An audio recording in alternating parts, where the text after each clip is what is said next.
Voilà. Donc, pour accompagner nos lettres de démission, j'ai préparé un courrier, une lettre ouverte donc, au président de la République. Je propose ceci.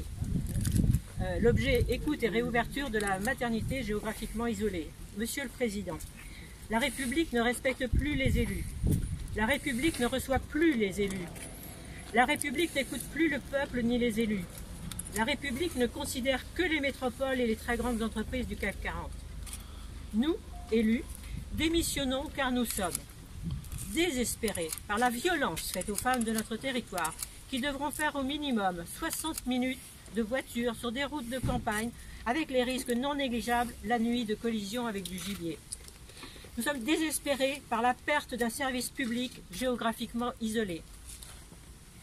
Désespérés de voir que malgré des candidatures de gynécologues, certes retraités ou en fin de carrière, mais qui peuvent légalement exercer, les candidatures de pédiatres, de sages-femmes, la direction de l'ARS et celle du centre hospitalier répètent qu'il n'y a pas assez de praticiens pour ouvrir.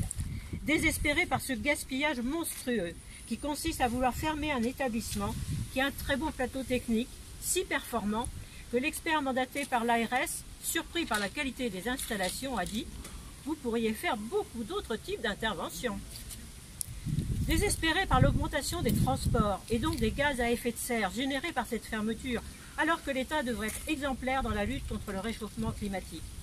Désespérés que vous n'entendiez pas qu'envoyer les femmes accoucher à plus de 60 km est une mise en danger d'autrui, en particulier des bébés, avec des conséquences financières énormes pour les familles dans ce pays le plus pauvre de la région Centre Val-de-Loire. Nous demandons en urgence un moratoire pour que la maternité ne soit pas définitivement transformée en centre périnatal de proximité au prochain conseil de surveillance du 19 octobre. Nous demandons la réouverture au 1er janvier avec 3 gynécologues obstétriciens, certes âgés mais très compétents, qui ont posé leur candidature et sont prêts à s'engager pour 3 ou 4 ans, le temps d'élaborer un vrai projet public et de faire fonctionner un projet public-privé. Projet qui inclut le travail avec le professeur Perrotin, chef de service de gynécologie obstétrique de Tours, pour des échanges avec des chefs de clinique de son service. Il est tout à fait possible de faire venir de jeunes praticiens au blanc qui souhaiteraient travailler dans cet établissement classé B, c'est-à-dire très bien, lors de sa certification fin 2016, juste avant la fusion, au 1er janvier 2017.